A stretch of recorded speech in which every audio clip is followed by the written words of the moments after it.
He said repeat all again after. So would you? He said repeat all again after.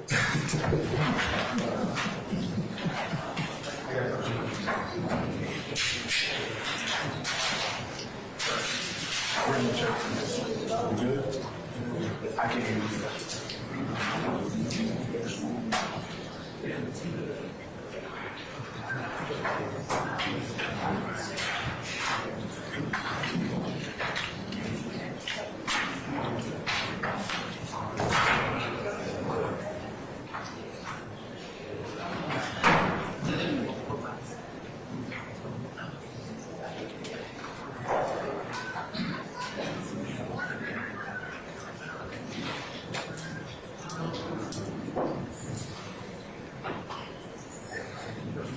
If you can hear me, hold on just a second.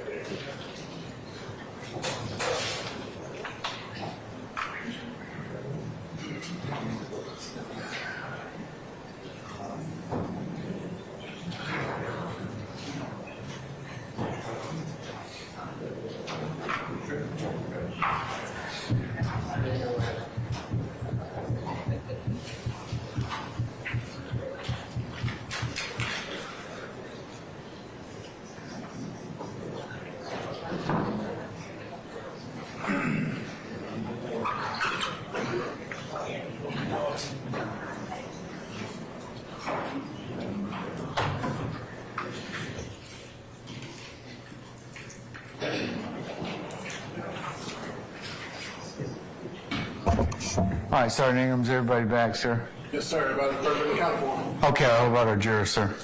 Everybody's perfectly accounted for. Okay, all right. Council, if we could take our seat, we'll go ahead and call for our jurors, please.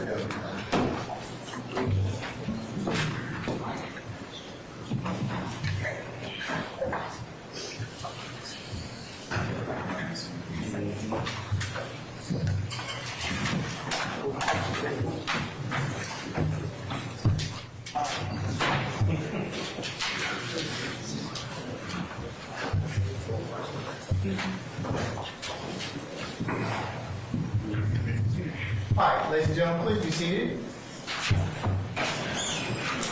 All right, members of the jury, you good? Yes. All right, that's like what I like to hear. We're going to go ahead and continue with the presentation of opening statements. At this point in time, who is the next person to give openings? Or? Williams. All right, Ms. D. Williams, you are welcome to begin whenever you like, madam. Thank you, Your Honor.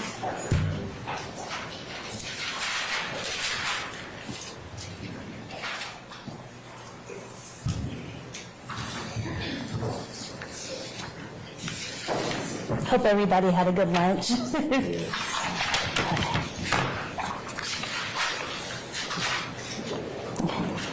So I'm attorney Angela D. Williams, and I have the privilege of representing Rodriguez Ryan over there in the back.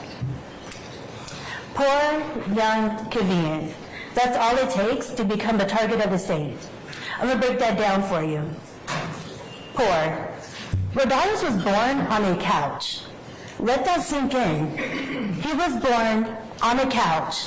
From day one that he was brought into this world, he has been fighting to survive. The hospital was only 5 minutes away.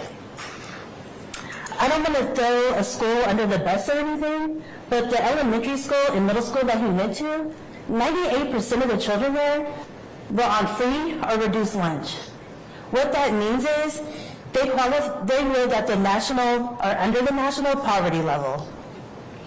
At one point, the Atlanta public school system was under scrutiny. They accused educators of cheating the students. The DA kept going around saying, we got to think of the children, we have to think of the children. These children are victims. The only time the state cares about poor people is when they can exploit them. For the RICO trial for APS, they got a conviction of educators. And they didn't give any of those students any... Racist. I'll sustain the objection. Okay. Go ahead. And in this case, they're trying to get a teenager for RICO. Young. Growing up on Cleveland Avenue is a very dangerous, destitute place. Rodalius learned early that he needed to adapt. And he did what most teenagers and preteens do. They mimic. I remember when I was younger, growing up on social media, I used to hold up a C symbol all the time because I used to love this group called Cold Rain. It was my favorite group. I used to hashtag everything, cold rain, cold rain, cold rain. After every post, it would be cold rain. It would be rain emojis. Fortunately for me, I didn't grow up poor, so the state didn't care what I was doing. Unlike Rodalius, if I had grown up on Cleveland Avenue with all these rain emojis and C, I would have been accused of being a Crip. I would have been a gang member. I sustain this. They would have said that I was... I'll overrule that. You can go ahead and continue, madam. Thank you. They would have said my raining emoji said some murder that happened. Convenient. Rodalius is here because when he was 15 years old, the state told this incredible tale of murder, and when you're young and you don't have the means, it's hard to refute those claims. From the age of 15, Rodalius has been in 3 different prison systems. He's been to juvenile detention because they were holding him for the murder. He went to Fulton County waiting for the murder, and once he finally turned 18, they sent him to the Department of Correction. And I don't know about you, but a lot of people in here haven't been to prison. But if you've ever gone to prison, you would know it's overcrowded, it's underfunded, it's violent, and you have predators everywhere. And unlike maybe college or a new job, you don't get an orientation when you first go to prison to figure out how you need to do anything. Rodalius had to do what he's had to do since day one, survive in prison. And if you look at Rodalius, you can see he's maybe 100 pounds soaking wet. So he posts things. He posts things on Instagram. And I wouldn't even call them Instagram posts. I would call it a survival post. He has to boast, he has to be boastful. He has to show people, this is what I have. Because he has to protect himself. It's prison. So you put poor, young, and convenient together, and what do you have? You have the perfect scapegoat for the state. This indictment has 28 co-defendants. And the prosecutors keep saying, we're trying to clean up the streets of Atlanta. We're cleaning up Fulton County. We're trying to drive crime down. You just heard me say Rodalius is in prison. The jurors got it wrong in that murder case, and they convicted him. He's going to be there for life. They're not cleaning up the streets of Atlanta. They're cleaning up the prisons. And I promise you, the people in the prison, the wardens, they know how to handle their inmates. They don't need the DA's help. They have it. I sustain the objection. Out of 65 counts in this indictment that you guys had to listen to, Rodalius is only in 1 count. He's only in RICO, that's it. Out of 190 overt acts, Rodalius has 8 of those acts. 3 of them are for the murder that I've already told you about. 5 of them are survivor posts. He has to do these posts so he can survive prison. So why are me and Rodalius here? Because the state was to put on a show. Rodalius is in less than 1% of this whole indictment.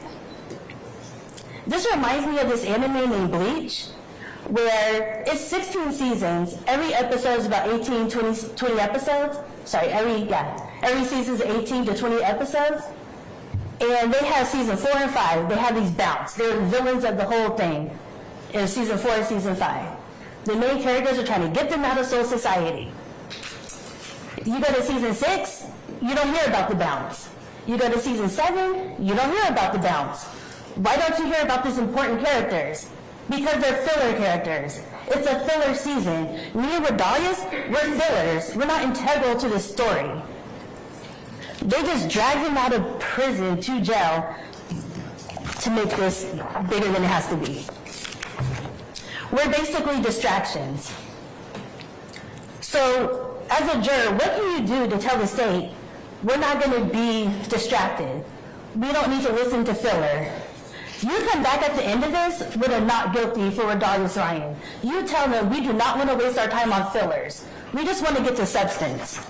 So I guess sit back, enjoy the show, get some popcorn, because this is not justice, this is a circus. Thank you.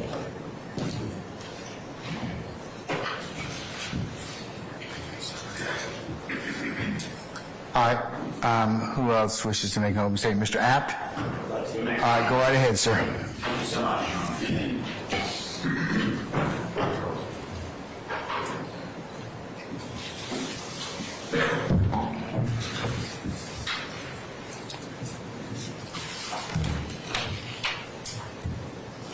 It is more important that innocence be protected than it is that guilt be punished. For guilt and crimes are so frequent in this world. That's a quote from the man who wrote into our Constitution what the presumption of innocence means. His name was John Adams. He was the second president of the United States, right after George Washington. Why is that quote important? Why is the presumption of innocence important? Why did that get included in our great Constitution? Because we want to make sure that we don't accidentally send innocent people to prison. Innocent people don't get punished. I have the great honor of representing Diamante Kendrick, who's sitting in the gray vest at council table with me, along with my co-counsel, Doug Weinstein. Doug, stand up so everyone can see you. Also, you'll meet or hear from, at times, Katie Hingerty. She was here yesterday. She was the tall woman, blonde hair. And the three of us have the great honor and privilege of defending Mr. Kendrick. I've been practicing law here in Atlanta for almost 30 years, exclusively representing innocent people like Mr. Kendrick. He is not guilty. He is not guilty of every accusation and every count in the indictment that the state alleges.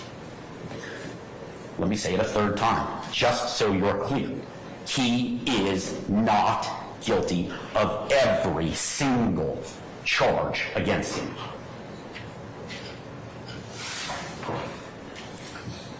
He is presumed innocent, as our great Constitution demands. And we won't have to prove anything to you, as the judge told you. The burden will always lie on the state, and boy, is it a high burden, beyond reasonable doubt. Now, it's not a mathematical certainty. The judge, Judge Granville, who's a great judge, by the way, and very smart, and knows the law really well, will instruct you as to all the law. None of the lawyers will. But that beyond a reasonable doubt standard is a tough standard for them to meet. And the evidence in this case against my client is so very weak. The state's not going to be able to come anywhere near the standard required.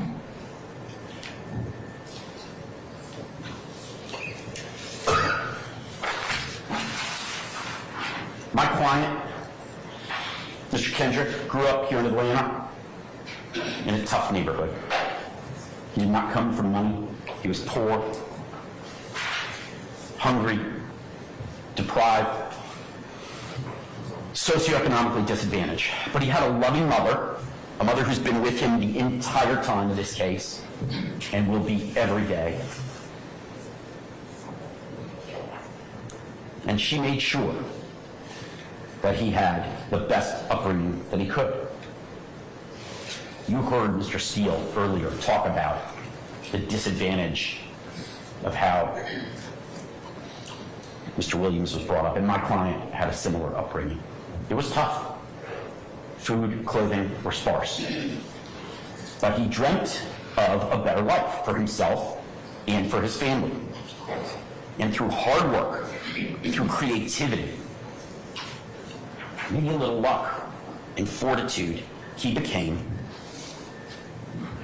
a very successful musical artist, a rapper. Now, despite Mr. Kendrick's mom's best efforts, he did get into some trouble. And we acknowledge that. We don't hide from it. We don't skirt it. Mr. Kendrick, you'll find out, went to prison between 2015 and 2020. So the state is actually limited because during those years, he's locked up. He can't possibly be committing any crimes they've alleged. You'll also hear that he pled guilty to a crime right here in Fulton County in 2017 while he was locked up. And he admits that wrongdoing. He owns it. He paid his debt to society.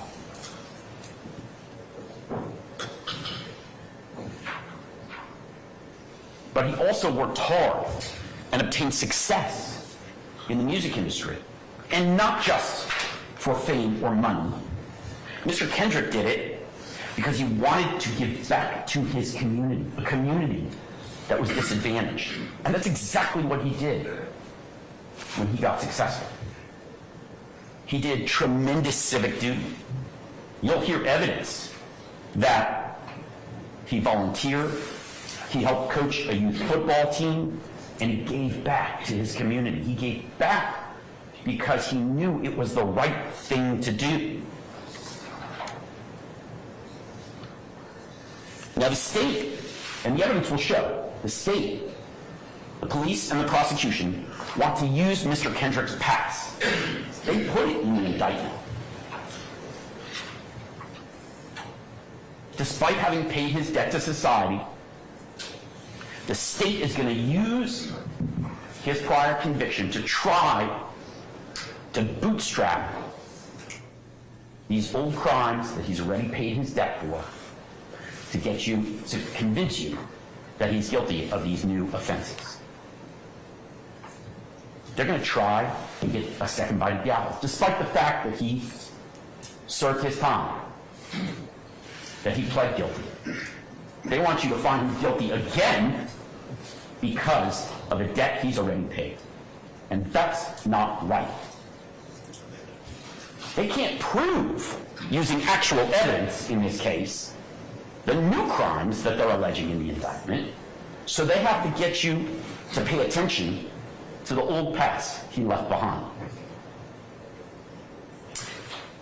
The evidence will show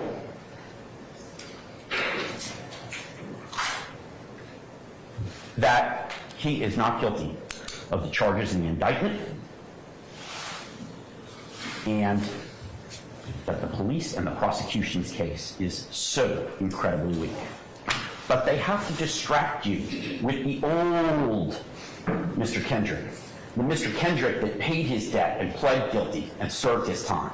It's like a bad magic trick. You ever see a bad magician who's like, look over here, while they're picking your pocket?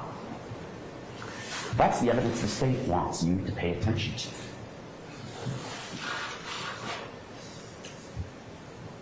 I've been involved in a lot of RICO and murder cases in my career, in almost 30 years of doing this job. But the judge told you, and the prosecution told you, this case is unique, different. Why? It's going to take months. There are going to be hundreds of witnesses. It is massive.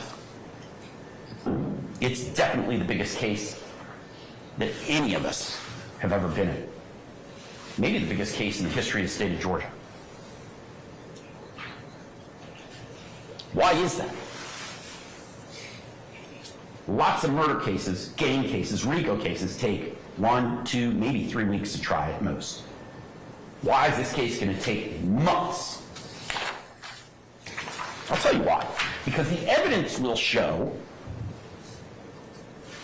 the government has got to drag in hundreds of witnesses to dance around the weak actual case that they have. They've got to bring in 5 experts to tell you what a gang is. They've got to bring in an expert to tell you what an Infiniti is, an Infiniti automobile. They've got to bring in dozens and dozens of witnesses that are not going to say, Mr. Kendrick committed a murder. Mr. Kendrick possessed or sold drugs. Mr. Kendrick possessed illegal firearms. They're going to tell you everything under the sun that dances around the facts and hope that after hundreds and hundreds of witnesses, you're either so confused or so worn down that you'll believe the state's theory. If the case were direct and the evidence were true, it wouldn't take long to try, because they bring to court someone to say, I saw Mr. Kendrick kill Donovan Thomas. They don't have that. And we're going to talk about what else they don't have, but they don't have enough evidence to prove my client guilty of any of these charges. And so to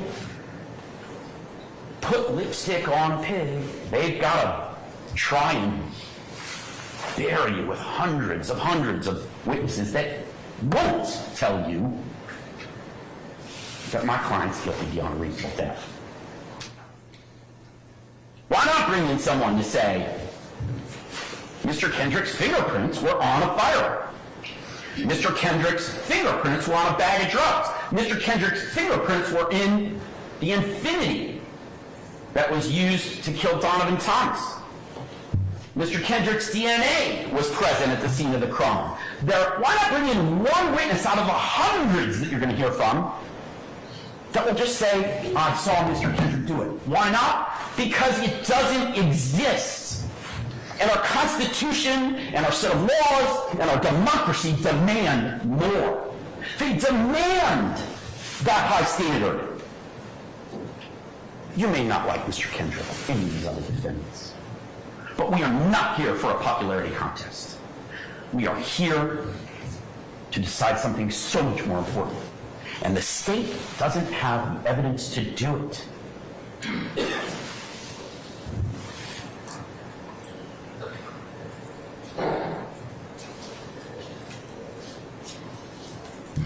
The evidence doesn't exist, not real concrete evidence.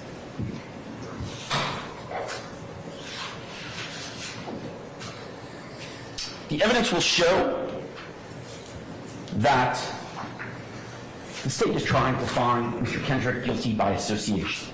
That's what they want you to believe. Because they want you to find him guilty because who his friends are. The evidence will show that he had friends, that he knew people, that he associated with people.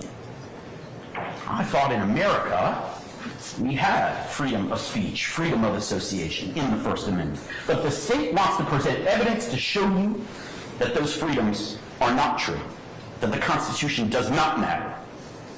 They want to present evidence that Mr. Kendrick is guilty by who he hangs out with, the color of the clothes that he wears,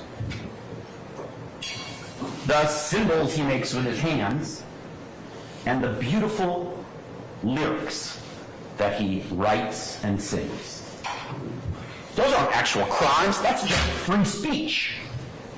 And that is what is on trial here, the First Amendment of the Constitution. They want you to look at evidence and say, these people are guilty because they exercise their right to free speech in America. That's not just wrong, it's un-American. Now, the evidence will show you in 2020 that when my client did get out of prison, due to his hard work, his talent, he became a famous rap star. Almost like buying a lottery ticket. You know, the chances of a young person going in the music industry and making it are very, very small. But that man was successful. He used his brain, his creativity, and his really hard work to make his family and his mother proud. And the government wants to punish him for that success.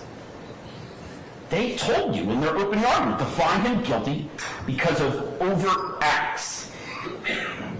And they had the gall to tell you that those acts didn't even need to be crimes. Judge, that's what the evidence will show. That's what the state says the evidence will show. They told you that those overt acts don't even have to be crimes, but you should, as a result, find him guilty of criminal RICO. This isn't a civil trial, this is a criminal trial. And they told you he doesn't even need to commit a crime, that you should find him guilty of a crime. Does that make sense to you? Does 1 + 1 equal 3? Objection, misstatement, argument. I stand in objections to that. Ladies and gentlemen, disregard counsel's last remark. What are the charges against? Thank you. What are the charges against Mr. Kendrick?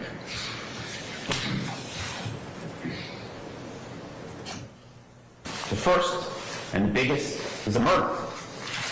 We've heard a lot about the murder of Donovan Thomas already. Now, Donovan Thomas is not, and it's tragic, and murder is wrong. The state had the nerve to show you an autopsy photo in opening argument, not because they needed to prove that Donovan Thomas died, but to exaggerate and scare. Objection, argument, on what the evidence will show. The evidence will clearly Stand objection. The evidence will clearly show that Donovan Thomas died. We concede that, and it's a tragic occurrence. And my client and his family grieve for the family of Mr. Thomas. We don't think it was acceptable. But my client had nothing to do with that man's death. He died because of a drive-by shooting at a barber shop on January 10th, 2015. And what happens next? The police arrest the wrong group of people. They admit they arrested the wrong group of people. You heard Mr. Sharp and Mr. Steele tell you about Kenneth Copeland and Demekin Garlington and the others who were arrested for this crime. And the police charged them. And what is the evidence that turned out that those people got their charges dismissed and Mr. Kendrick got charged instead? Are there fingerprints of Mr. Kendrick on anywhere at the crime scene, on the body of Mr. Donovan, in the car that was used, on a firearm that was used? Are there fingerprints anywhere that tie my client to that crime? No. What about DNA? Is my client's DNA anywhere related to the death of Donovan Thomas? No. What about ballistics? Are you going to hear evidence that there was a match between the bullets or the gun used to kill Donovan Thomas that was a gun ever possessed by Diamante Kendrick? No. Are you going to hear from a single witness out of the hundreds of witnesses that are going to be brought here by the state? One. I beg you for one witness to come to court and stand right here on this witness stand and say to you, I saw Diamante Kendrick kill Donovan Thomas. Will that occur? And the answer is resoundingly no, because my client is not guilty, ladies and gentlemen. He's an innocent man, wrongfully accused of a murder he didn't commit. And if that doesn't get you upset, I don't know what will. It makes me angry.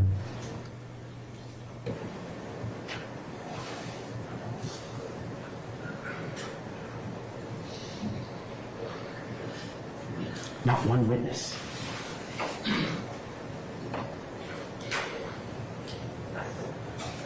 There's videotape that the state will present of an Infinity automobile driving by the barber shop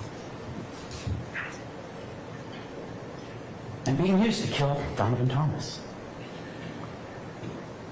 Are you going to hear witnesses that say my client owned the Infinity, rented the Infinity, leased the Infinity, was the rightful driver of the Infinity? Nope. Will you hear or see evidence to the contrary? Oh, yes, you will. Shortly before Donovan Thomas dies, the state has another video of my client getting into, are you ready? A Pontiac Bonneville. Not an Infinity, a Pontiac Bonneville. So, Will you see evidence? Will the evidence show that my client is Superman and can fly through the sky from one car to another? No, you will not. He is not Superman. Maybe he's Mr. Spock and he can teleport. You will not hear evidence of his ability to teleport from one car to another either. And yet, the state claims he's guilty of murder.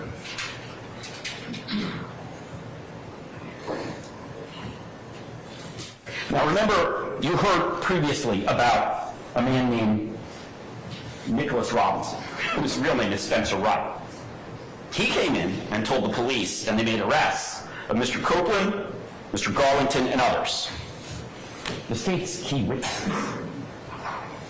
But you've also heard evidence that Mr. Copeland is a terrible liar and a terrible person, and himself a gang member, not to be trusted and not to be believed. But that's the state's key witness who says, oh yeah, it wasn't me, it was Mr. Kendrick and others. Why do we know he's lying? Not just because his lips are moving, but because he was one of the people who was originally charged with the murder. How naive does the state have to think you are to not understand that the incentive for Mr. Copeland to lie is as simple as, I'm charged with the murder. If I say someone else did it, then I don't get charged with the murder.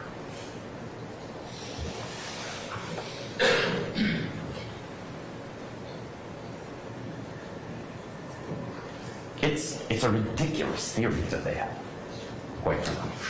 And the evidence is so super thin and super weak, it reminds me of nothing more than a Krispy Kreme donut. Thin air.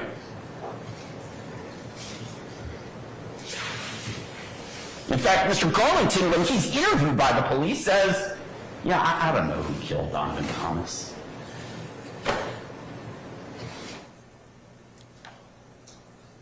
They have no way to corroborate it. They have no actual evidence. The state wants you to buy into this theory of murder, and our Constitution demands you don't.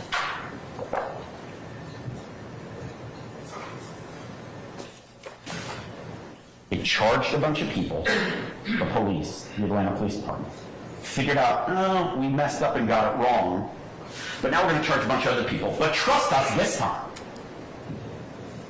Does that imbue trust to you? Is that evidence that you'll hear about that seems trustworthy? No, it is not. That evidence is completely untrustworthy and unbelievable and unreliable. It's a bad magic trick. No fingerprints, no DNA, no witnesses, no ballistics, and videotape that actually exonerates him and proves that he's not guilty. Krispy Kreme donut hole. What's the next charge against my client? Well, there's a bunch of them involving guns. And 3, to be exact. One is that he's charged with possession of firearm during the commission of a felony. If you're committing some other felony and you're using a gun, you get charged with an extra charge. The second is possession of a machine gun. Ms. Love described to you, Mr. Steele described to you, what a fully automatic weapon is. Pull the trigger once, all the bullets fly. That's illegal. And the third is possession of firearm by a convicted felon. Yes, Mr. Kendrick's a convicted felon. So he's not allowed to possess a gun. And he knows that. And again, the indictment. We've talked a lot about the indictment. You're going to get it. It's a document. It's a long document. But the indictment charges my client with those 3 firearm charges, all stemming from one date, March 9th of 2022, the date that Mr. Kendrick is arrested. So what happens on March 9th of 2022? He's at a house owned by Jeffrey Williams, his friend and colleague, who he's made beautiful music with, wonderful music that's entertained millions of people. And at that house, and there's dozens and dozens of people at this house on the night of March 9th of 2022. It's not like there's 2 or 3 people there. Dozens. And there are guns in the house. So, how do we get to firearms being in the house to Mr. Kendrick possessing firearms? We don't. We don't. There's not going to be a single piece of evidence showing that Mr. Kendrick's fingerprints are on any of the guns. There's not going to be a single piece of evidence showing his DNA is on the guns, and quite frankly, you'll learn, and the evidence will show, there's something called touch DNA. What is that? You're going to learn that if I touch this table, and my hand is here for a couple seconds, I don't just leave my fingerprints behind, I actually leave some of my DNA behind. And that can be tested, forensically tested by the police and by the GVI lab and the state of Georgia. So there's no fingerprints on the guns that belong to Diamante Kendrick. There's no DNA. There's not a single person at the party or a single witness who says Diamante Kendrick had any of these guns.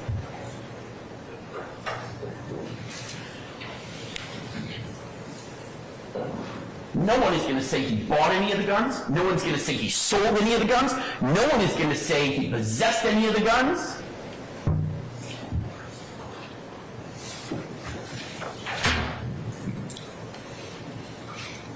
But they're going to want to do a dirty magic trick and show you his past. He pled guilty to a gun offense years ago. And so he must have been possessing the guns. That's their theory. Assume and speculate to find him guilty. That's not what we do in this country. That's not what we do in a democracy. That's not what we do with our Constitution. And that's not what we do when someone's presumed innocent and has to be proven guilty beyond a reasonable doubt. One witness, please, that says Diamante Kendrick was holding a firearm that night. Diamante Kendrick bought one of the guns. Diamante Kendrick used one of the guns. No one! No one's going to testify to that. And why is that? Because he didn't have any of those guns. He was at a house where there were guns. That doesn't mean he was in possession of illegal firearms. You could go to a party where there are 50 people, somebody has guns, you don't know about it, maybe you do, but it doesn't mean you're possessing the guns. That's what the evidence is going to show. He was there.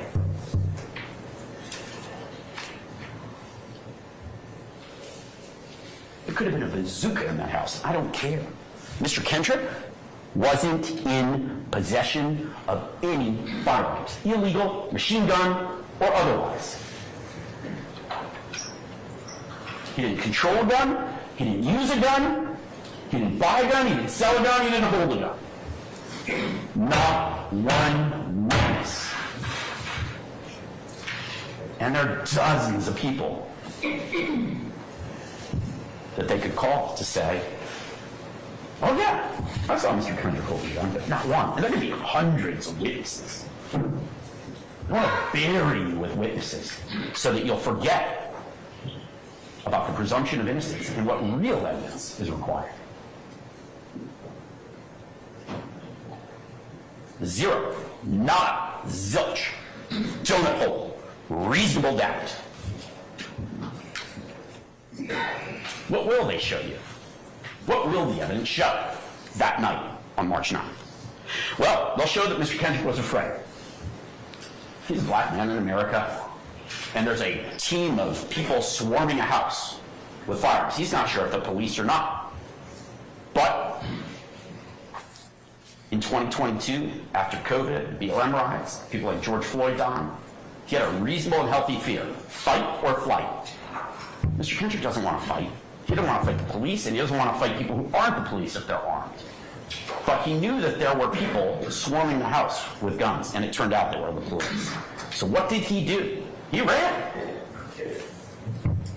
He he did the absolute smart thing to save his life. He was afraid and he ran. And the police caught up with him shortly thereafter. Now, he's not charged with fleeing the house. He ran because he was afraid, and that's a reasonable thing to do for him, given how he grew up, where he grew up, and the state we live in.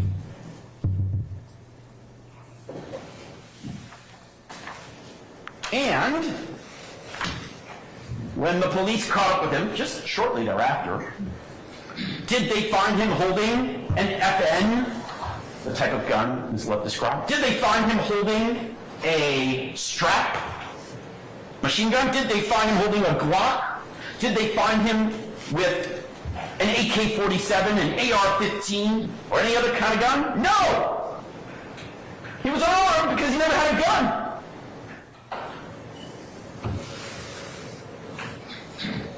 There's not a scintilla of evidence that you should believe that Mr. Kendrick is guilty of any of those 3 firearm charges. Not a scintilla.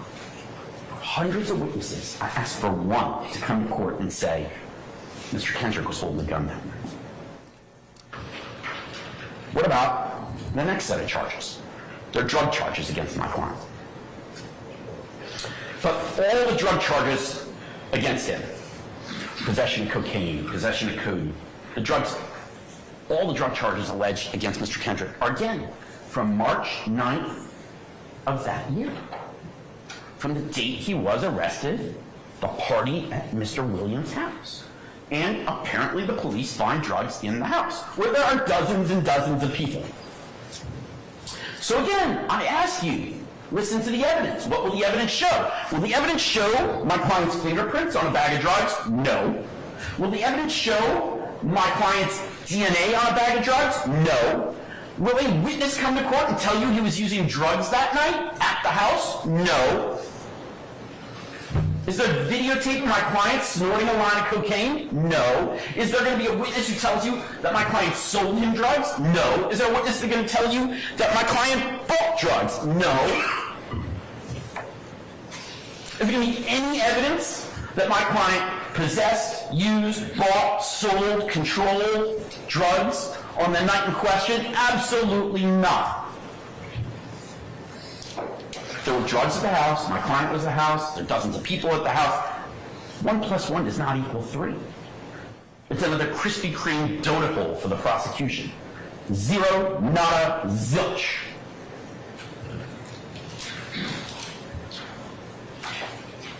You're not going to hear evidence that my client's blood or urine was tested and that it was in his bloodstream there was cocaine or other drugs.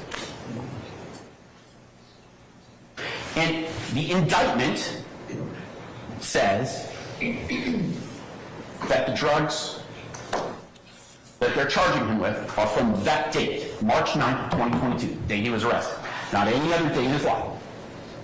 So the question you have to ask, the evidence you have to look at is he possessing drugs while he's at the party at that house? And there is no evidence of that, just like the guns.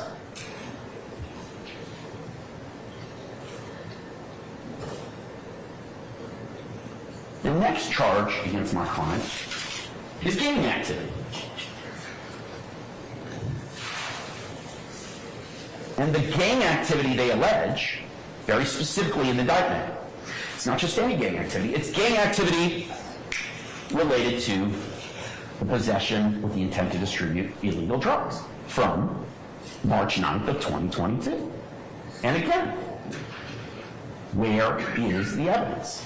Not one witness. They also allege that he committed gang activity based on the guns. Same thing. There's just no evidence of it.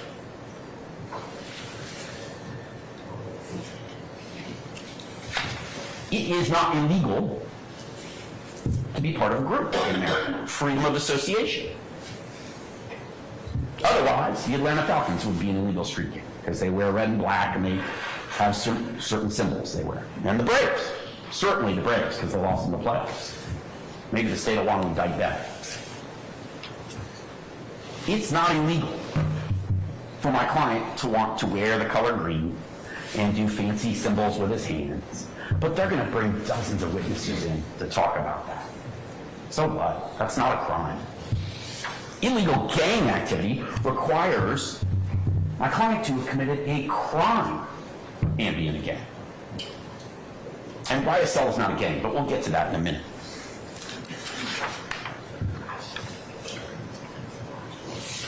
They want to attack free speech and freedom of association. They're guaranteed to us in the Constitution. And if they want to do that, then they should go out and arrest the Falcons and the Braves too.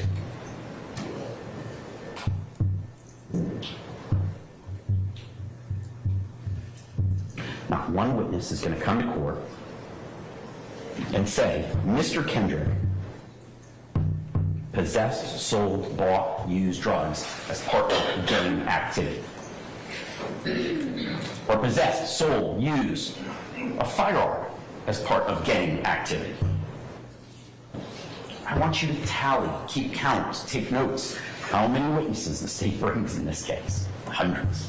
And I want you to remember this conversation I'm having, this one-sided conversation I'm having with you all, about how many witnesses say, my client possessed a firearm because he was a YSL gang member. My client possessed drugs because he was a YSL gang member. What is YSL? It's a successful, massively, worldwide, internationally successful record label. And my client was a part of that record label and a successful rapper and blessed with the ability to make that music.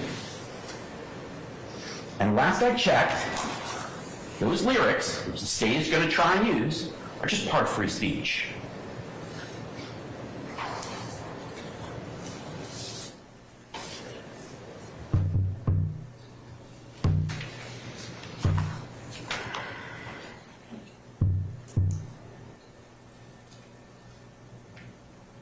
So, we've eliminated murder, we've eliminated the gun charges, we've eliminated the drug charges, we've eliminated gang activity based on gun or drug charges. So what's left? What's left is count one, RICO. Ms. Love told you that's a term that most normal people don't use, for good reason. It's a very complicated legal term. Most lawyers don't even understand it. I'm going to try to explain it to you. And you've heard a lot about overt acts versus predicate acts. Are you confused already? You should be.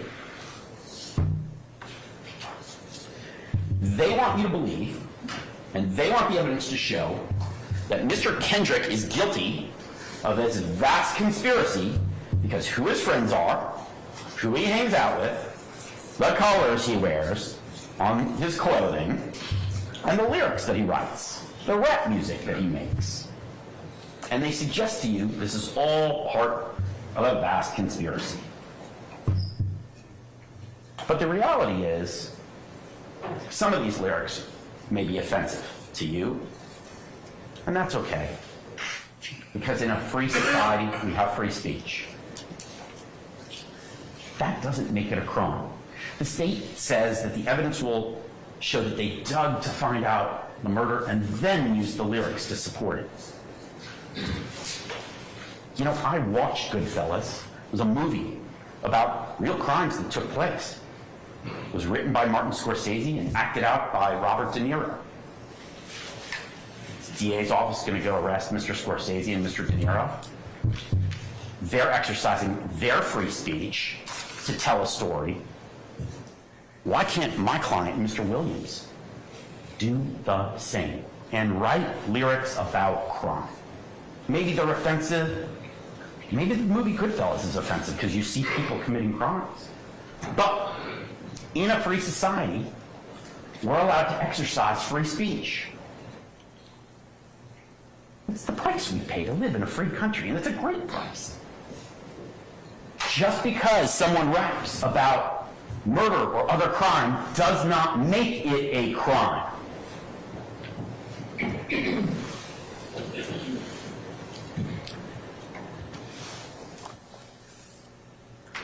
Why do they rap about that stuff? Because it sells records and it allows them to creatively express their feelings about how they grew up and where they grew up. And they are proposing a war on the First Amendment of freedom of association and free speech. They don't like those lyrics. They want to send a message to all those inner city kids in Atlanta who dream about getting out of the ghetto and becoming successful musicians. And their message is, you rap lyrics about crime, we're gonna indict you and charge you and brand you a criminal. That's un-American. That's wrong. The evidence will show that the state of Georgia and the city of Atlanta have been blessed in the last 20 years by the entertainment industry. And not just rap music, TV and film, and all kinds of entertainment. And some of it's fictional. And that's okay. It's okay to rap about crime or life or your experiences, even if it's not true, even if it didn't really happen.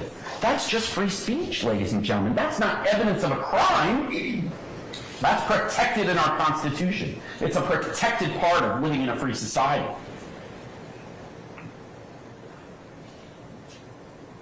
YSL was a very successful record label, and there's going to be evidence of that. It made millions and millions of dollars. That's not a criminal street gang. But it's not just a successful record label. It gave my client the opportunity to give back, to volunteer his time and some of his money. He coached an inner city youth football team. Does coaching that inner city youth football team support their RICO accusation? Because they told you the overt acts don't have to be a crime. Maybe now we should criminalize civic volunteer work. I don't know where it ends if we start making free speech illegal. They want to lump Mr. Kendrick in. They want to have you find him guilty because of other people's crimes or crimes that he already paid his debt to society for. So the state presented you some of the examples of that. Lil Wayne's tour bus got shot up. That's horrible. Whoever did that should be punished. But there's no evidence my client was there to part in it. They're alleging that's part of this case. The shooting of Chanel Drinks you heard about, gunned down in a rental car. But they're not alleging Mr. Kendrick took part in that either. And what about the attempted stabbing of Rayshawn Bennett, Wyatt, who's known as YSL Lucci, another rapper, and the armed robberies they allege? None of those incidents involve Mr. Kendrick. But what they're going to argue to you is that if Mr. Kendrick was part of the YSL label, or what they call the YSL gang, that even if he's not charged with those crimes or involved in those crimes in any way, he should be found guilty of RICO conspiracy, even if he didn't commit a crime. And that's wrong. It's just wrong.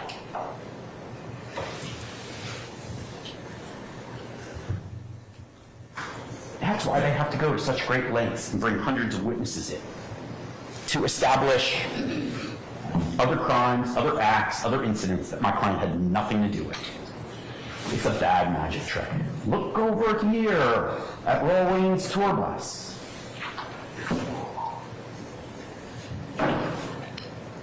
If they actually had evidence of my client committing a crime, we'd be here for a week, not months. The conspiracy they want you to criminalize is being a rapper in America and being successful. They want to attack the First Amendment. They want to attack free speech. They want to attack capitalism because they don't like rappers who rap about criminal behavior in Atlanta. And they're telling you that this is a pattern of activity, trend to attempt to control and exert influence. But really what they're showing you is, if we don't like your speech, then some free speech is wrong and illegal. And you should find my client guilty as a result.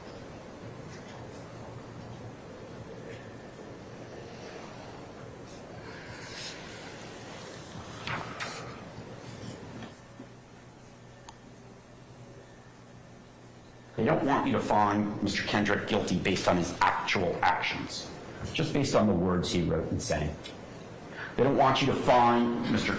Kendrick guilty of his actual actions because they don't have the evidence of it. They don't have the evidence of a murder or illegal guns or illegal drugs. They don't actually have that. So instead, they've got to play their bad magic trick.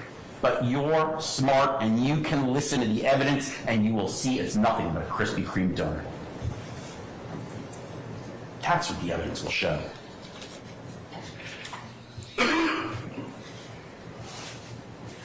You heard about wiretaps. It's basically the police listening in on people's phone conversations. And that's fine. They get a judge to approve it, they're allowed to do that. And there's hundreds and hundreds of hours of wiretaps. And I dare you to listen to all that over the next few months and hear one time my client saying, I have a gun, I have some drugs, I committed a murder. It doesn't exist. Nowhere.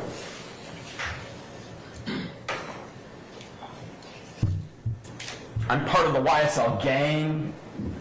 Remember, they told you that the YSL is this sophisticated gang, so there's no written agreement, there's no verbal agreement. It's just something you have to trust them with. Does that sound right? Just trust that. Take the government's word. And they're going to bring in experts on gang activity to tell you that the record label is a gang because they think so. Well, they work for the state, for the police. They're going to tell you what they want you to hear. But use your brain. Use your common sense. All those wiretaps, you're not going to hear Mr. Kendrick saying one time, I'm going to do something illegal. Whether it's a violent crime, a gun crime, a drug crime, or admitting he's part of a gang. Not once. In hundreds and hundreds and hundreds of hours of wiretaps. And why is it you won't hear that? Because what is he actually? He's a former convicted felon, a former gang member, and a current recording artist, a current rapper with YSL, and a current member of society doing civic duty.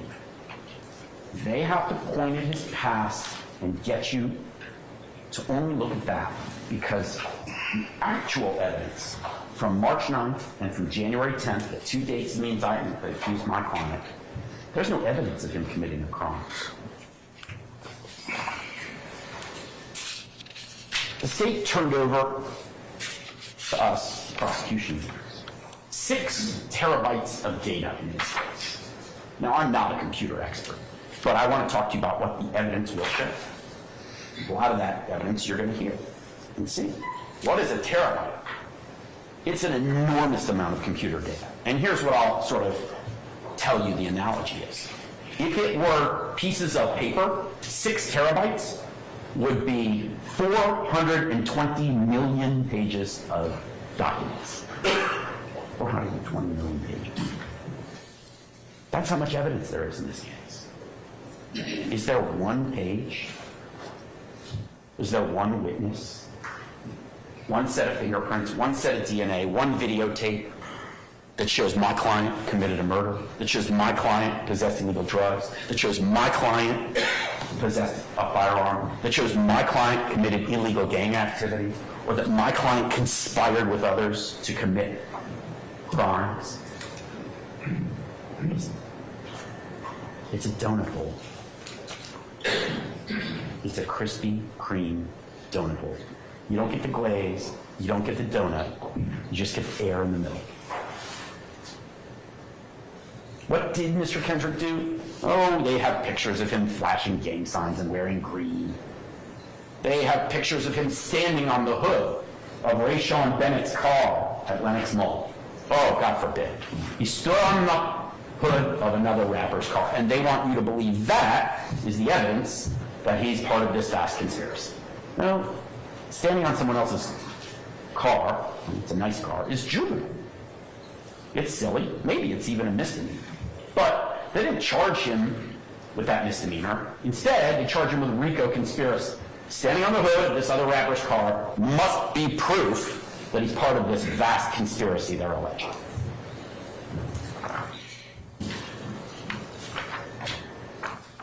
Quite frankly, the real juvenile behavior is all these hundreds and hundreds of witnesses to try and prove something that doesn't exist. There are lots of other overt acts, and I'm not going to belabor each one of them to you because you heard most of them from Mr. Steele and from the state. But you've also heard from me. If there's a witness who says Mr. Kendrick possessed a firearm or possessed illegal drugs or murdered Donovan Thomas, they saw him murder Donovan Thomas, then bring that person to court.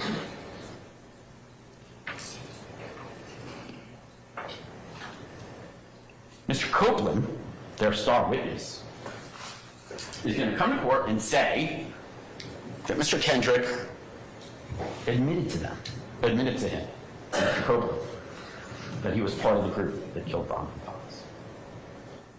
You going to believe Mr. Copeland, who has every incentive to lie? That's the evidence they want to rely on? That's what they're keeping us here for months and months for? The guy who was charged with the crime, who now says it's not him, it's my client instead? Please tell me there's something better, something else that we're here for.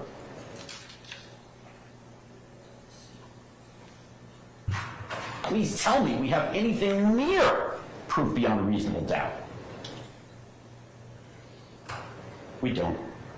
There's no real or concrete evidence my client committed a crime. Not a single offense. Not RICO, not gang activity, not guns, not drugs, and definitely not murder. Ms. Love talked about the wolf pack. I understand that. She thinks the evidence will show that. But I really think it's more like the boy who cried wolf. You know that old story. There's a wolf, there's a wolf, there's a wolf. And it turns out there wasn't a wolf. That's the state's case, ladies and gentlemen. And that is why you will come back many months from now and find my client, Mr. Diamante Kendrick, not guilty on every single count. Thank you.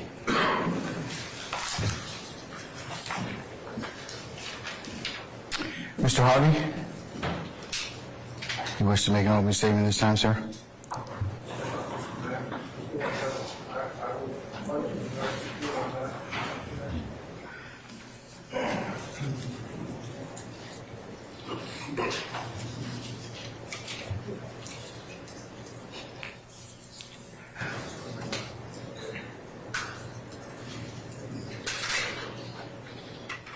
Judge, on behalf of Mr. Nichols, Ms. Westmoreland, and Mr. Gardner, we would reserve our opening statement under Uniform Superior Court Rule 10.2 until the completion of the state's case. So noted, sir. All right. Mr. Matthews. Yes, sir. All right. Thank you.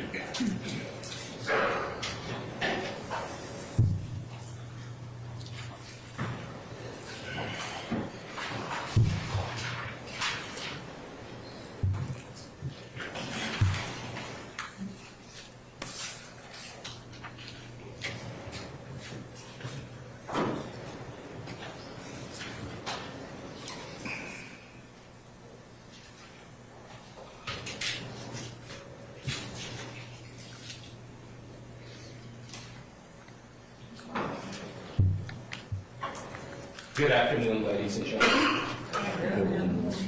You guys just need to stretch or anything. Feel free to do it. My name is Carrington Matthews, Sr. Attorney Teresa Mafood and Attorney Carrington Matthews, Jr. We have the pleasure and the honor of representing Mr. Marquavius Huey in these proceedings. Who is Marquavius Huey? Marquavius Huey is 27 years old.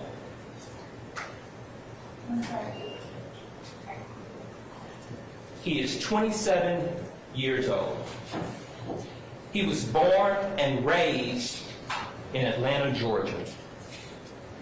Born and raised in Jonesboro South housing projects, as you have heard about over these last several hours throughout these various opening statements. He has 6 other brothers and sisters, and he actually graduated, ladies and gentlemen, from South Atlanta High School in 2014. He has 2 children. He has a 4-year-old son, Major, and a 1-year-old daughter, Journey.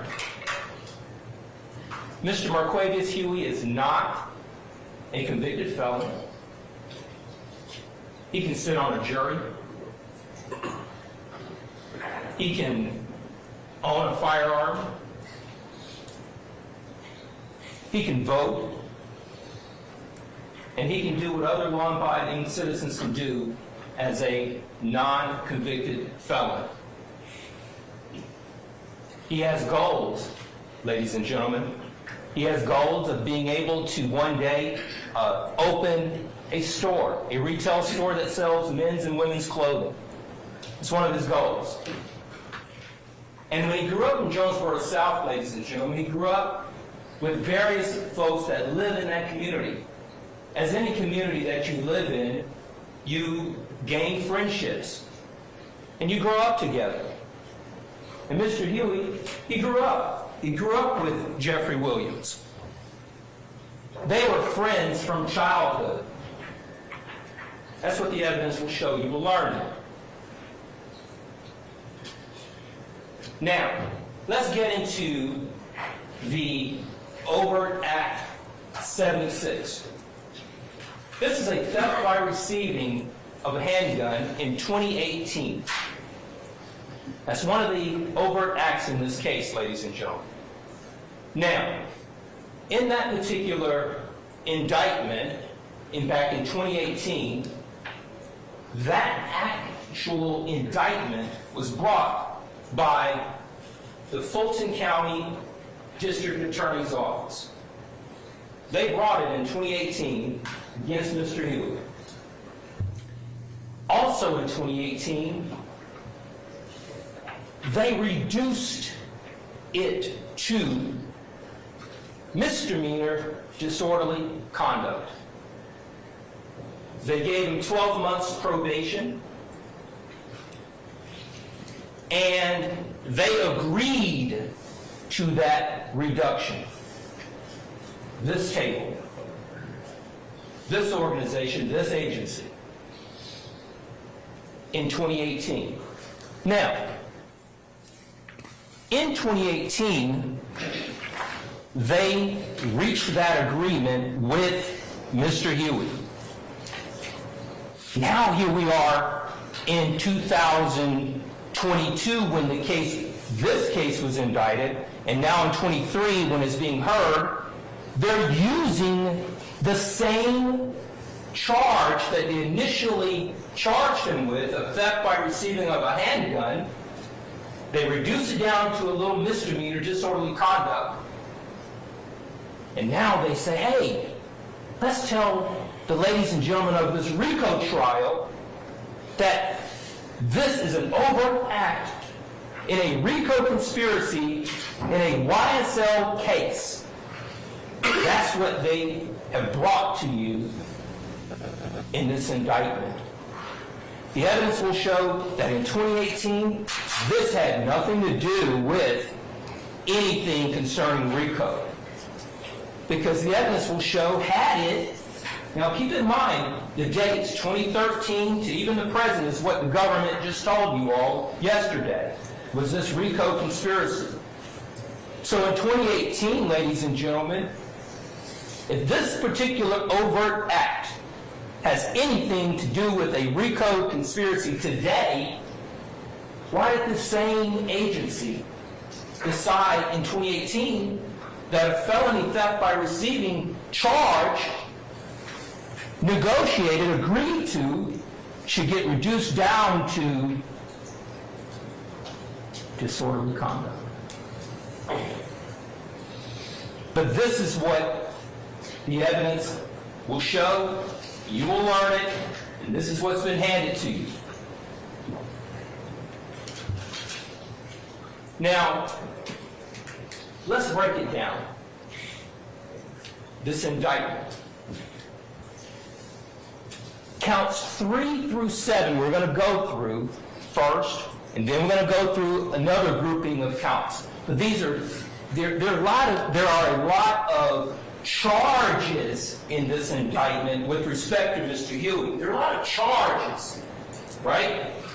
But when these charges are put together the way that they are supposed to be, you will see as we get through this case that there are 2 cases that we're dealing with in these groupings, and then we're going to talk about another incident concerning the Fulton County Jail.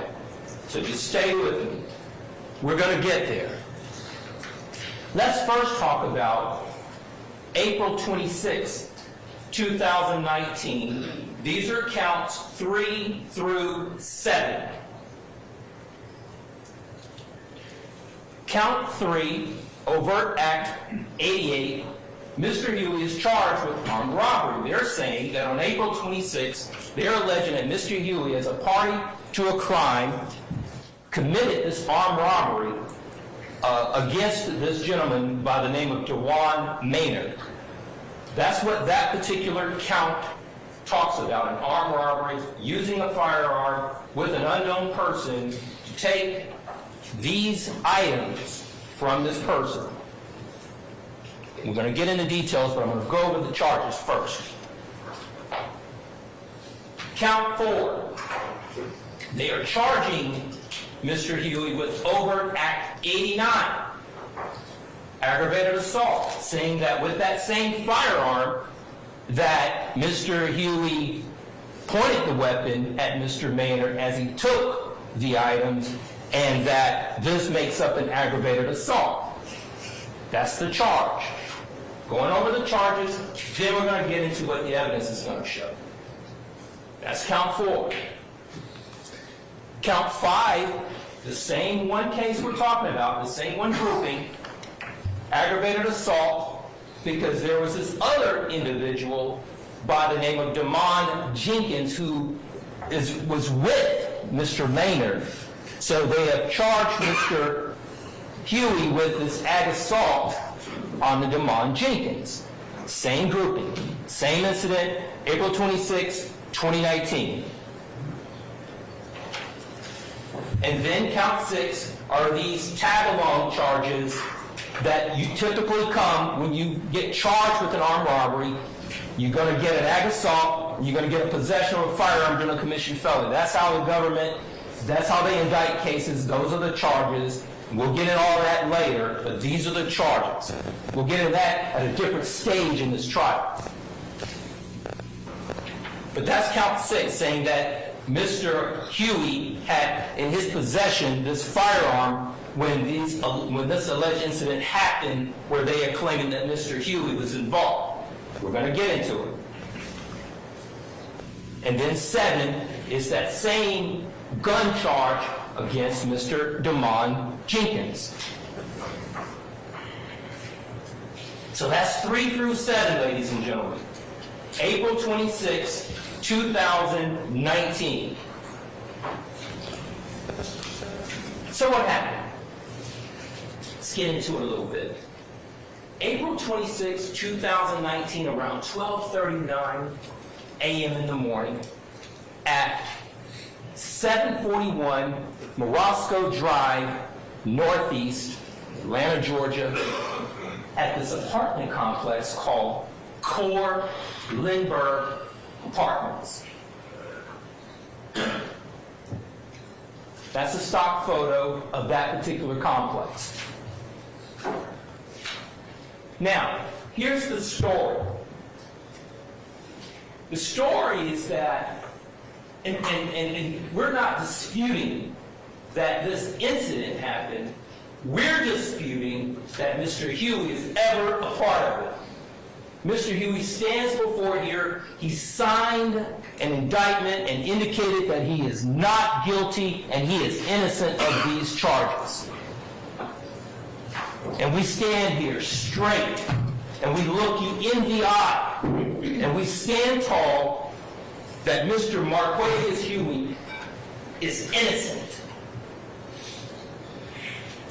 So, April 26, 2019, you've got 3 individuals. They have left the apartment unit, and these 3 individuals are walking in the parking deck, right? They're walking to their car. 3 individuals. As they're walking to the car, these 3 individuals, they see 2 black males get out of a vehicle they describe it as a black Mustang with a temporary tag.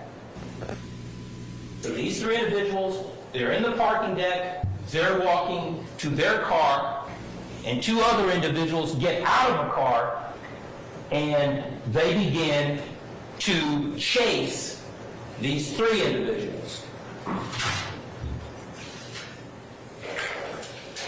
There's video surveillance in the parking garage. You will likely see this video surveillance. It's the government's case, and they get to present their case however they choose. If they choose to show you a video, you will see it. Right? Now, let's talk about these 3 individuals that are walking from their apartment to their car. Damon Jenkins, he lives there. He knows the apartment complex. He knows the parking deck, right? So he lives there. He's familiar with his spot. He's familiar with his crib, right? So he runs down the parking deck. So he sees them. He's walking. He sees them. He goes down. So he goes essentially left. Okay? That's Damon Jenkins, the apartment lessee, the owner of the apartment, his crib. Dewan Maynard.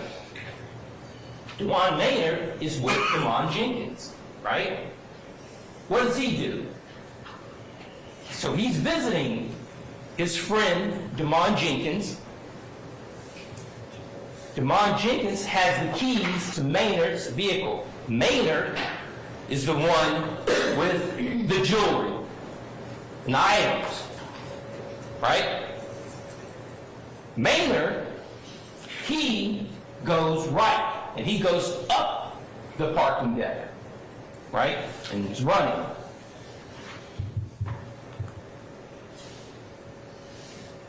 Now, you've got this armed robbery that is occurring.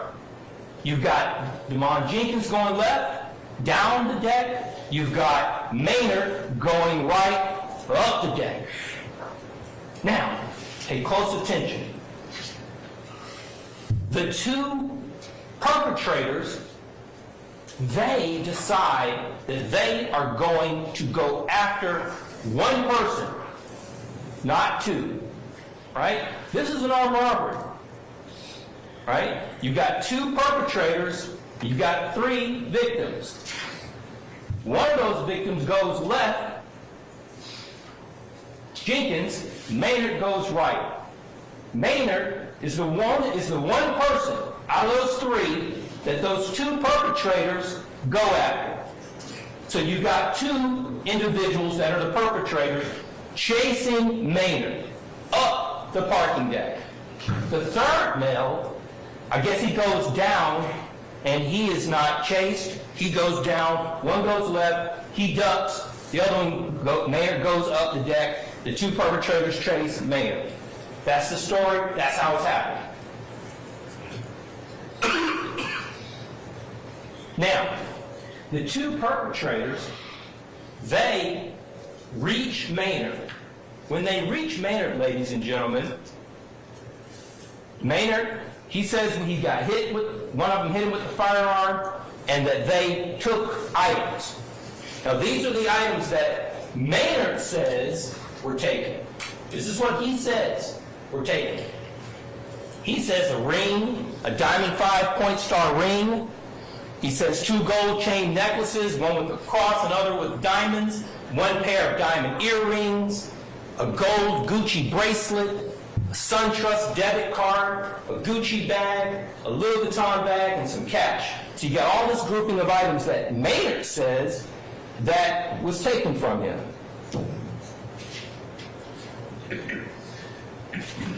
You've got police officers galore that come over to the scene, right?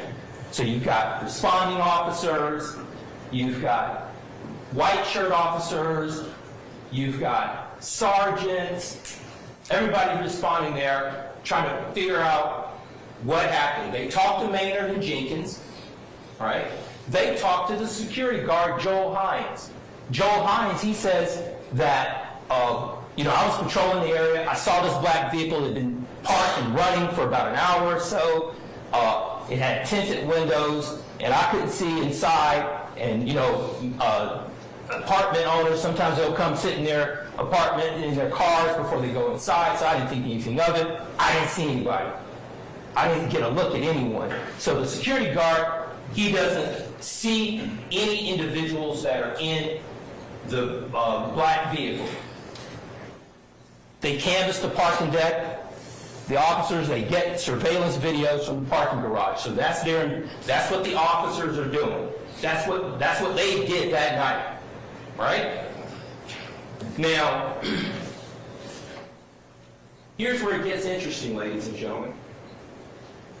On April 26, 2019, at 12:39 in the morning, that's when this incident happened. Demond Jenkins, when he goes left, Demond Jenkins, who's the apartment owner, when he goes left, he goes downstairs, he runs out, and he happens to see an officer, he flags him down. So that officer's right there, pretty much. All right? And then other officers start coming and converging on this incident scene to try to figure out what happened. But on that same day, later that day,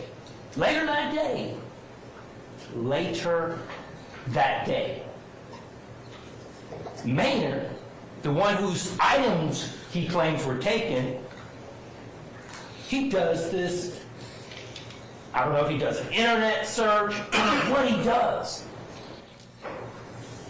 How in the world of millions of social media people that are on social media, Instagrammers, people that have pages, Maynard calls into Zone 2 and he tells the police that he just happened to be scrolling Instagram and he saw a person wearing his diamond 5-point star ring. Imagine that. Less than hours.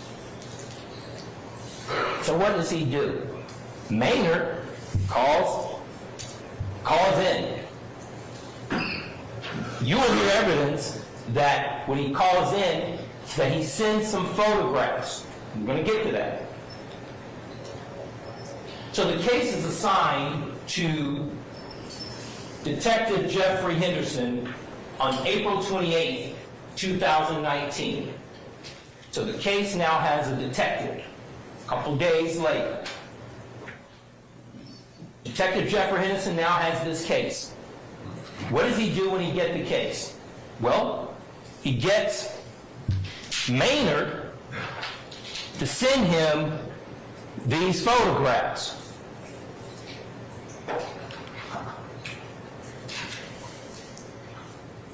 He views the video surveillance footage that he obtained from the parking deck, from the apartment complex. And he asks him to send some pictures of the jewelry.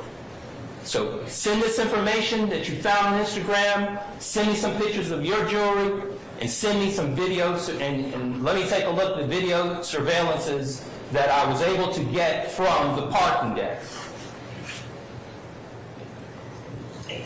So these are the photographs that Maynard, the victim in the case, he sends Detective Jeffrey Henderson 2 separate Instagram pictures of 2 separate people. On the left there is a picture he sends of someone else, some person in the world on social media. Maynard sends that photograph, and he sends the one on the right. The one on the right is Mr. Huey's Instagram.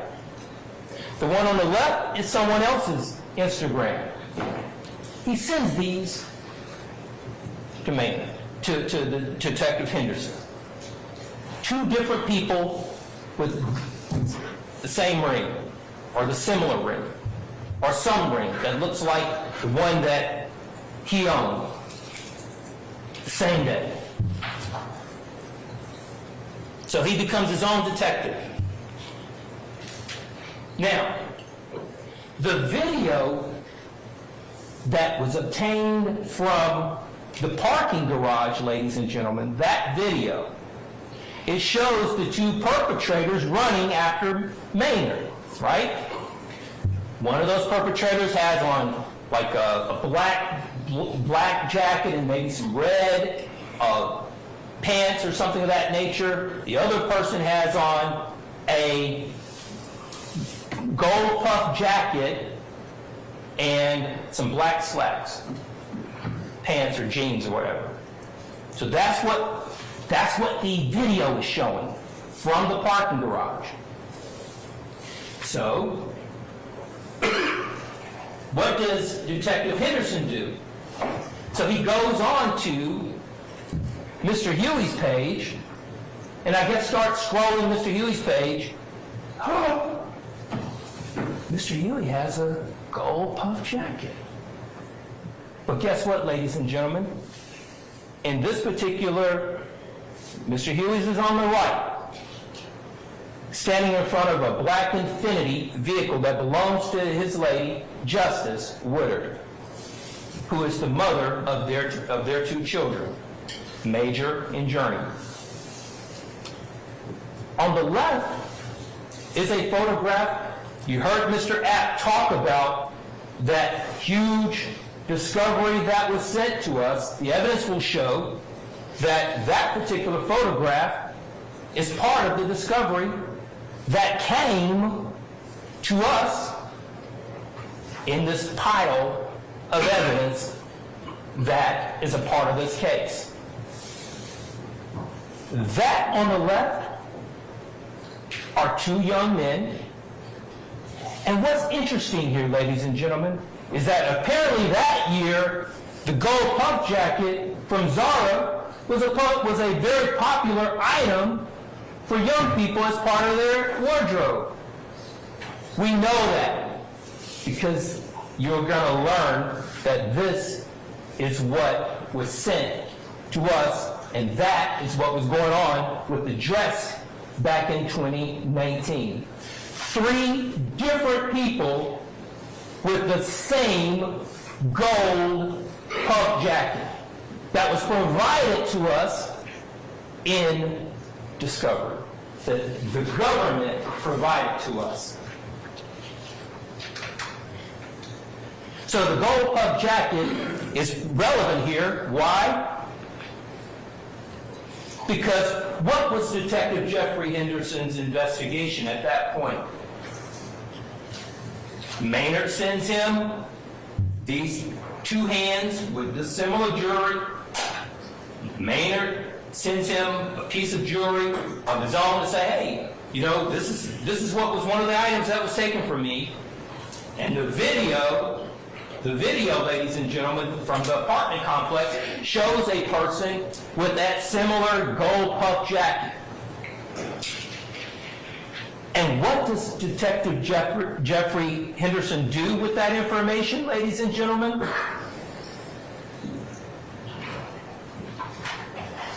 He completes it. He completes his investigation.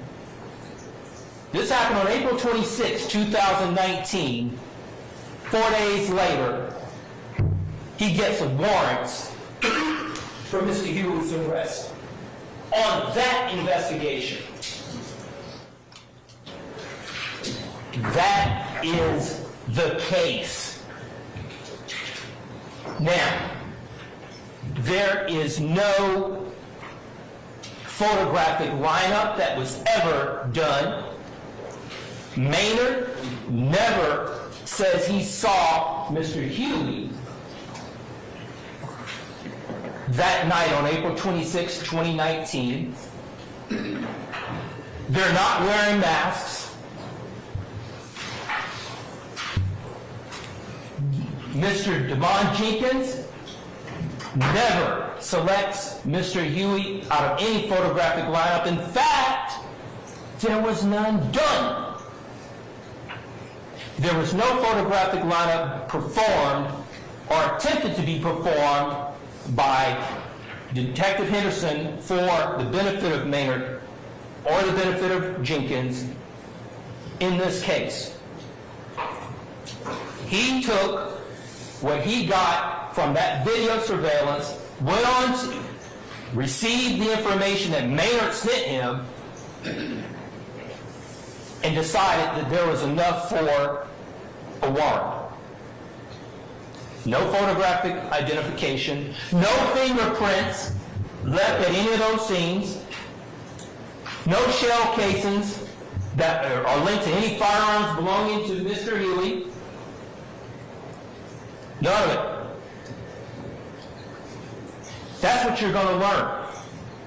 You're going to learn, ladies and gentlemen, that at any arrest that was made against Mr. Huey, any arrest that was made against Mr. Huey with respect to these items that Mr. Maynard says were taken from him, a gold 5.5-star ring, these necklaces, these items that we're talking about here, the Gucci, the Louis Vuitton, the debit cards, none of those items have ever been found on Mr. Huey's person, on Mr. Huey's any car, in any residence. None. That's the state's case for those grouping of charges, ladies and gentlemen. No DNA. Detective Henderson didn't even, when they arrested Mr. Huey for those particular charges, those groupings of charges, he didn't come down to the jail and even pull him out of the cell and say, hey, I want to talk with you. Are you willing to talk with me? Of course, that's Mr. Huey's right to either talk to him or not talk to him, but he didn't even try.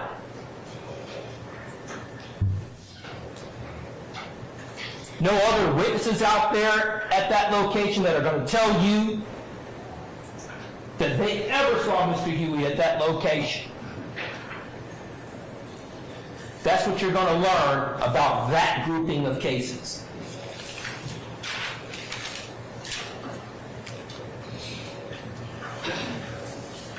No photographic lineup. Ladies and gentlemen, this is interesting. Listen to me very closely. You will not hear any evidence of a cell phone tower locating Mr. Huey at 741 Morosco Drive, Northeast Atlanta, Georgia.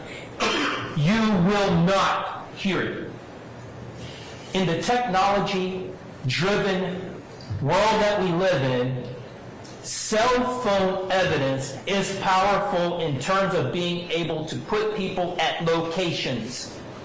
Ask me, did Detective Henderson make any efforts to do that? You will learn the answer is no.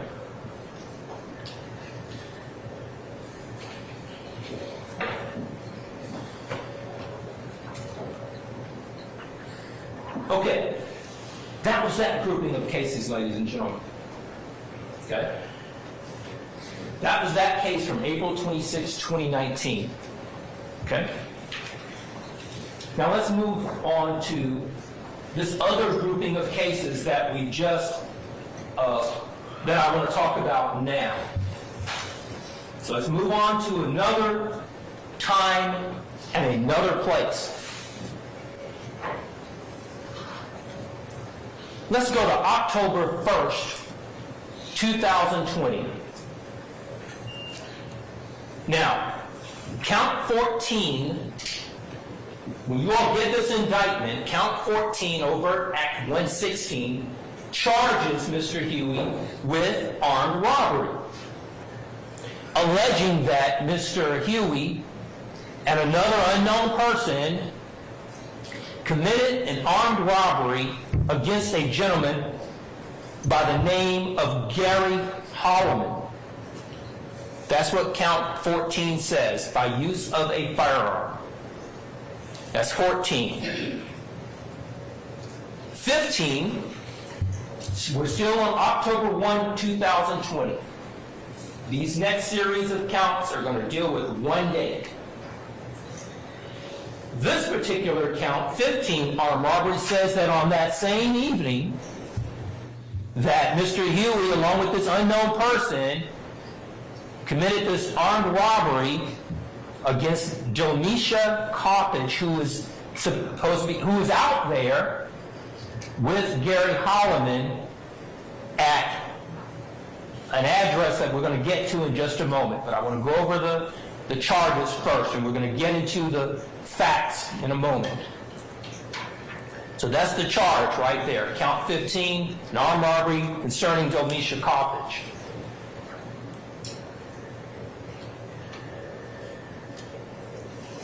Count 16, this is a big case, ladies and gentlemen, so I'm giving you an opportunity to try to organize it as best you can. Because we definitely have been learning all year how to organize a big case. Count 16, aggravated assault with a deadly weapon. Like I said, whenever there's this armed robbery allegation, it's going to come with a host of other counts and charges tagging along with it. Because that's the way the state and government, that's how they do it. That's how they get down, and that's how they do it. That's their right, and that's how they want to bring it. But we're going to talk about it. Count 16 alleges aggravated assault. So whenever you commit an armed robbery, then you've got a firearm, then you're going to get an aggravated assault charge with it.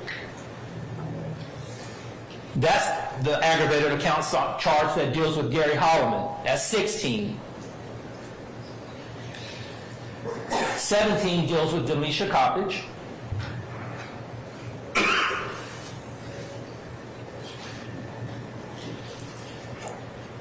18 is another way of alleging an armed robbery. When you specifically use a firearm to take this clicker out of my hand, that's armed robbery. But if this clicker were an automobile, and I was sitting in this automobile, and you use a weapon to demand me to get out of the automobile, it's an armed robbery, but they call it, it's a separate charge that's called hijacking of a motor vehicle. Basically, it's an armed robbery of a car, or an auto, a truck, or a vehicle. That's count 18. They're saying that Mr. Huey along with this other person, took a 2016 Buick LaCrosse from Gary Holland. That's 18. 19, again, whenever there's a weapon that's involved, they're going to tag along this possession of a firearm in the commission of, in this case, the ag assault with a deadly weapon and the hijacking of a motor vehicle. So you're going to get a possession of a firearm during the commission of a felony charge. Same thing with respect to Ms. Coppage. Armed robbery and an aggravated assault to take that cell phone that she's saying was taken. You're going to get a count 20, a possession of a firearm during the commission of a felony. And then what they've done is they've said in 21 that this was gang related. So they tack on a criminal street gang charge.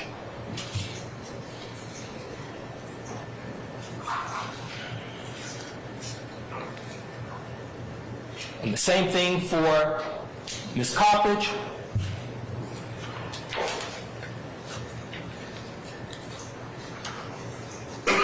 So those are the street gang charges that they've alleged. That's 23. So let's get into it now. So those are the charges, ladies and gentlemen.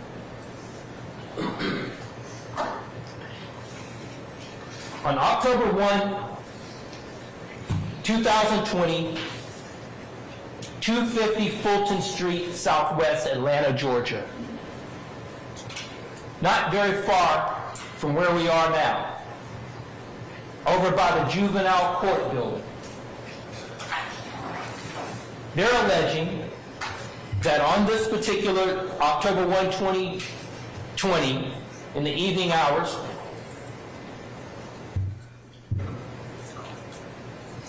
that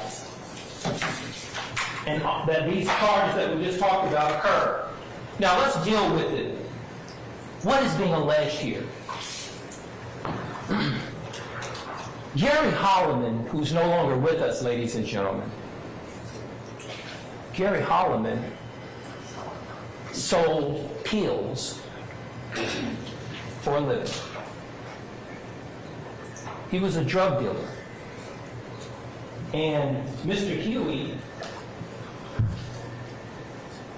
had gotten injured. And his injury was the result of a shot to his leg and being out in the public and living in the area. There was a shooting incident.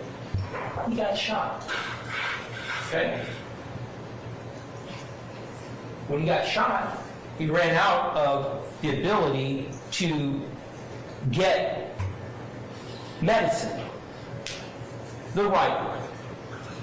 So what did he do? He found that this guy Holloman that he knew through this other person, Mender,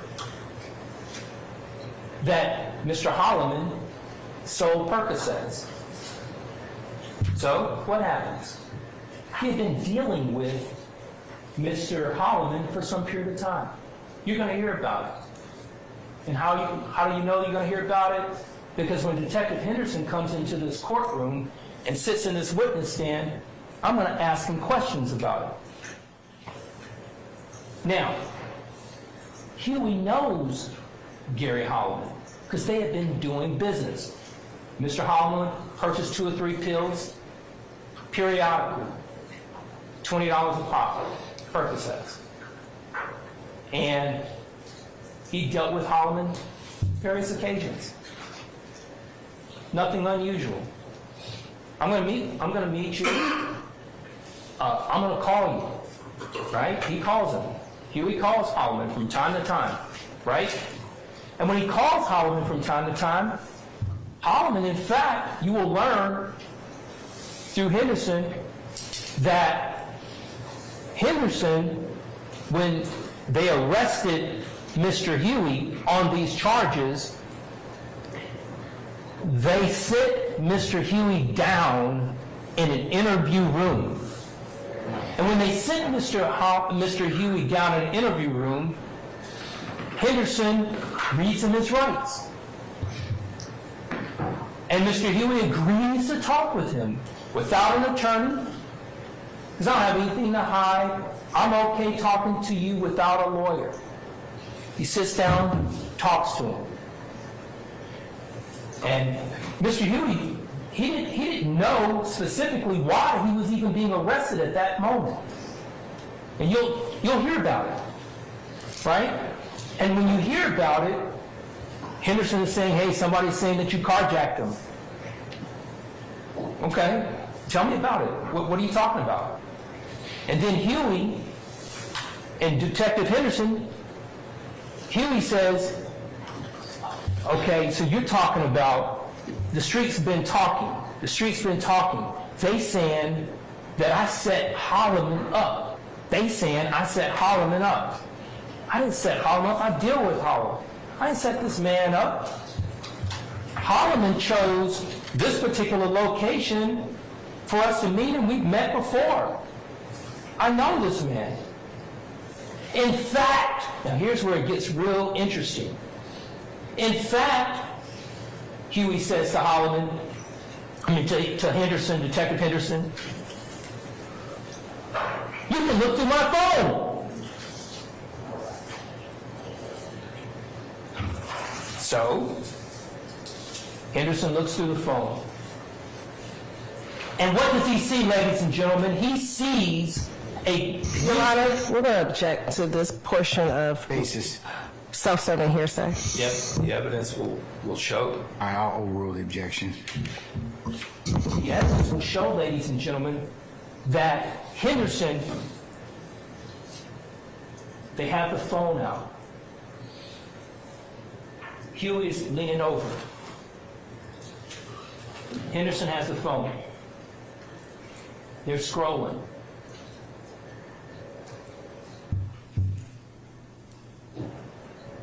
Okay. Okay. Okay. But the warrants had already been written up. He was in jail. He was arrested that night. He was being arrested for it on the 24th of November, 2020. But Mr. Huey shows Mr. Henderson that he and Holloman had a relationship.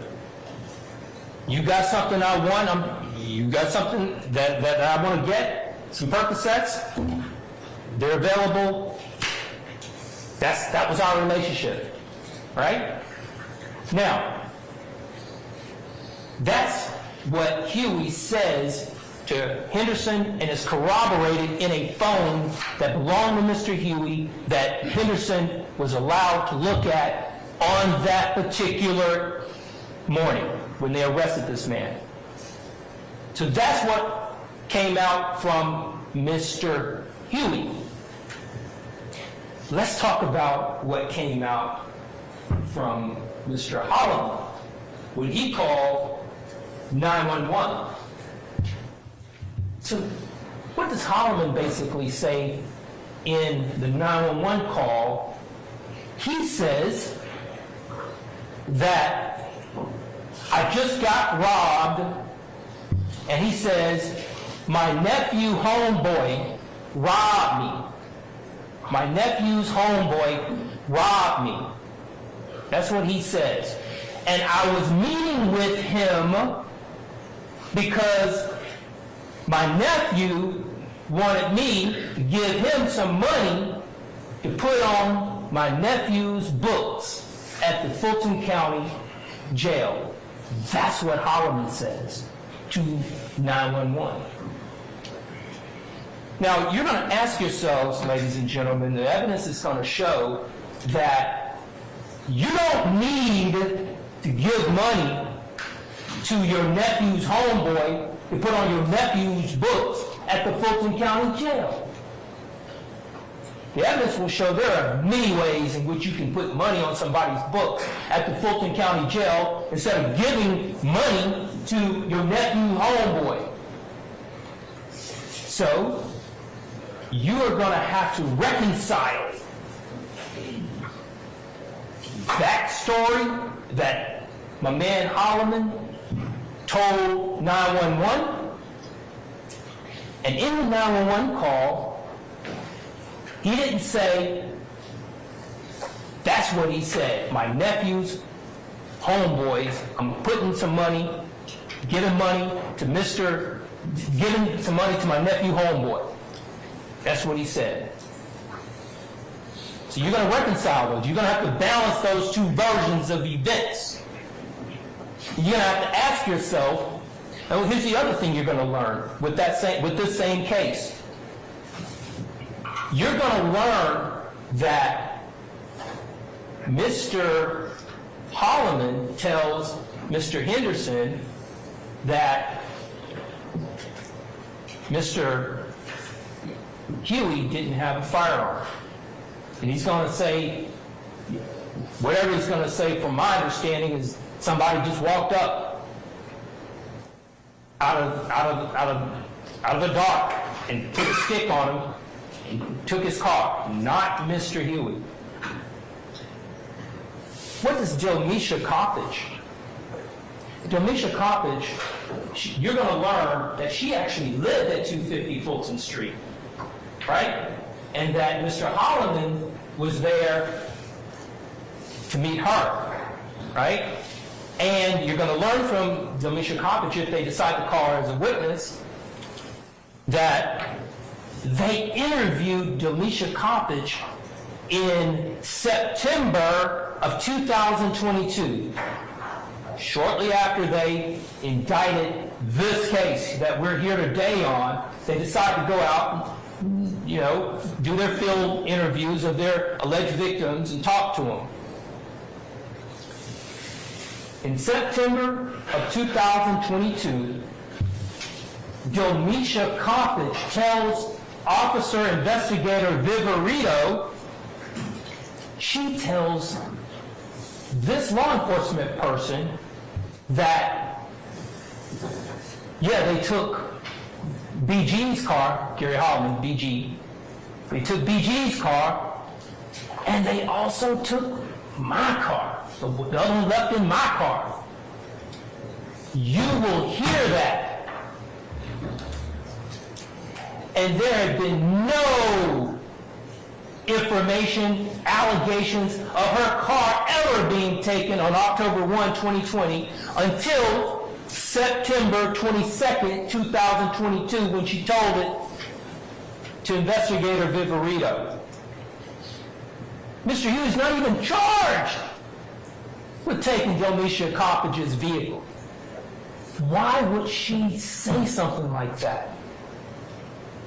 So you all, as the triers of fact, fancy little phrase that we use in the legal business, you all, as the deciders, will have to determine with whom you will believe.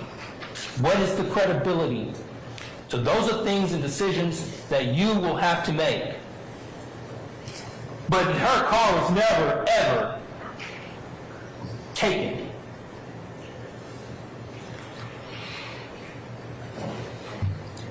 These are the items that were claimed to have been taken: a Buick LaCrosse, Gary Holloman's cell phone, Delmisha Coppage's cell phone, and Mr. Holloman tells him $10,000 in cash.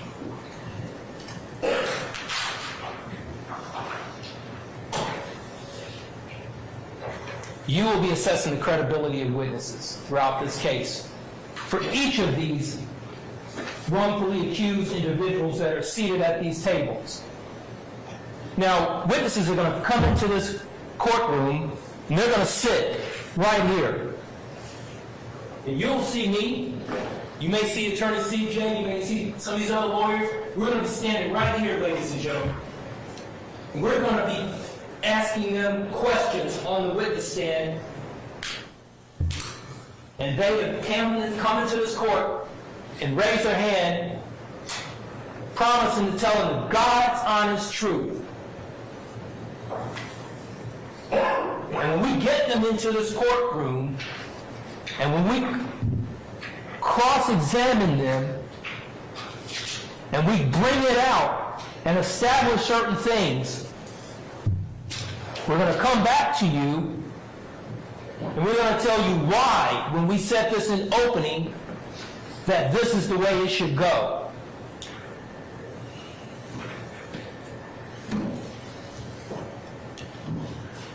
Let's change gears. One last gear, few last gears to change. I know it's a long day, we're getting there. Now, ladies and gentlemen, let's move to a different day and time. So that was that case. So we have covered counts 3 through 7 for an April 26, 2019 situation. We have covered, and by the way, before I get into this, let me back up one more step.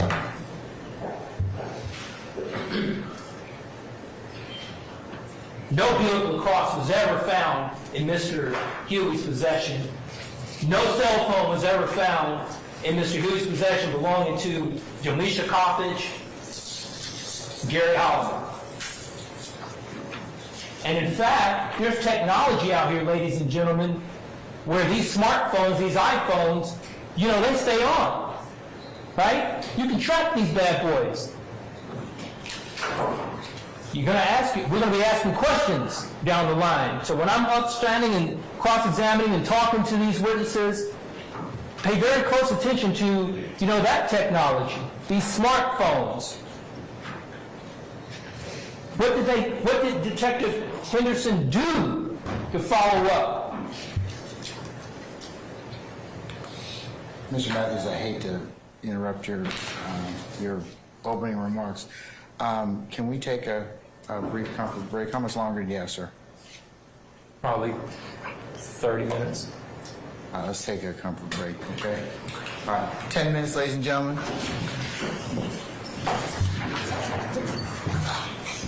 All rise for the jury.